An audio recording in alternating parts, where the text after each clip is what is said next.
Okay, trying something new with a short-form, quick predicting stuff spin-off show because that's a thing that's big on YouTube now, and I like money. Okay, so Echo's uncle is 100% the Kingpin, right? We didn't see his face, but there was a hand there. It wasn't her father. They keep capitalizing the name in the ASL subtitles. He's supposedly the power behind the gang guys. We're in New York. We're a couple weeks out from that Spider-Man movie where everyone assumes Daredevil is going to show up. We're on the same page. It's definitely going to be the Kingpin, right? Yeah, cool. So is he looking for the Watch or is someone else? That's an interesting question. Yeah, in case you already lost track, the inciting incident here is as much a comedy of errors as the rest of the series, because it seems like there's maybe 2 or 3 initially unrelated criminal conspiracies all colliding with each other by chance at the black market auction in episode 1. Jack DeCane was there to get the Ronin sword and probably also the costume, presumably so he could use them to kill his father with a weapon that was either untraceable or could be pinned on an unidentified but known masked vigilante. The Tracksuit Mafia was there to steal that pocket watch from the Avengers compound, which I think we're meant to assume Lucky the Pizza Dog ate and either has or will poop out at some point. And then when Kate put on the Ronin outfit to hide her identity, that's when Echo, apparently the Tracksuit Mafia's field leader, added, "Oh, I'm gonna kill Ronin" to the to-do list. So question again, who hired them to attack the auction to get the watch in the first place? Is it the Kingpin, or did someone else pay the Kingpin and this is the team he subcontracts this job to? Honestly, I'm gonna say the Kingpin is a middleman here because they put a number on the watch in the show with a please freeze frame me close-up for everyone else to see it, which means it's probably an Easter egg, and that means it's something where the true importance will be a continuity thing tied off in a post-credit scene, while its function in the plot will be a MacGuffin that the Kingpin wanted, and that's why he's here. So what is it? Well, the tag said Avengers Compound lot number 268, and after cross-referencing everyone who could be involved here with that number and the general concept of a watch, you get 2 interesting possibilities, both of which get more interesting when you factor the auction opens with a dinosaur skull and this otherwise random dialogue. For our first item of the evening, we will be traveling back in time.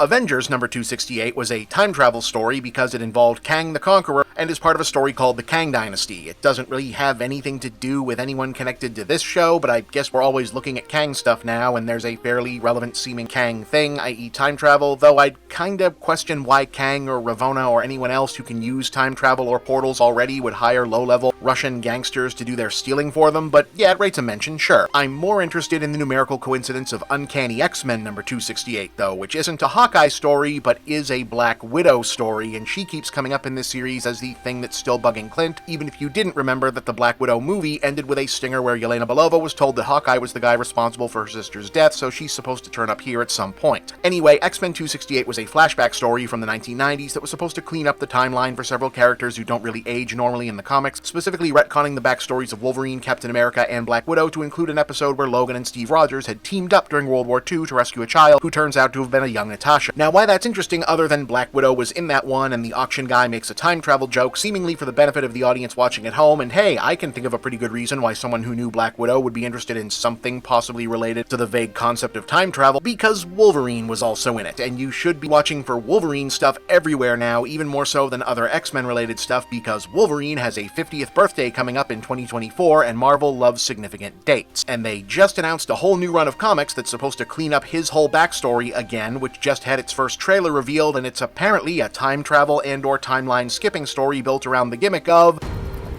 the watch is broken, and that's why I'm writing it. A digital clock makes no sense to me. It sells the lie of a singular moment that doesn't exist. It's already gone. A proper watch lets you see the possibility of all time. That's the truth I know from more than a century of living. Time's sideways, and time's forwards. Time's backwards, and upside down.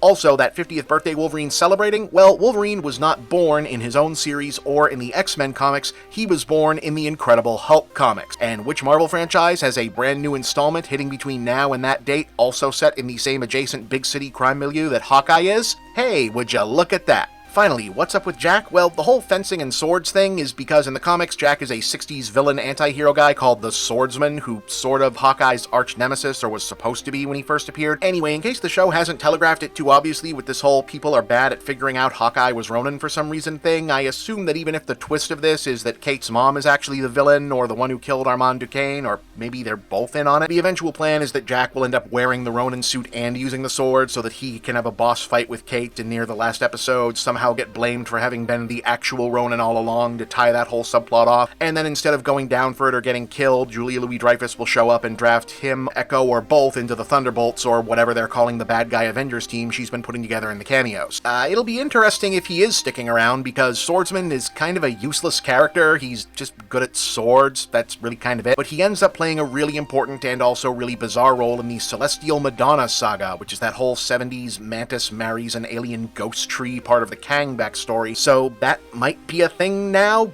Enjoy answering that question on Junket, Mr. Dalton. Anyway, should I do more of these? Let me know, or just encourage it by sharing this with as many of your favorite other prediction and reaction channels as you can, because that's how the sausage gets made. I'm Bob, and that's the big guess.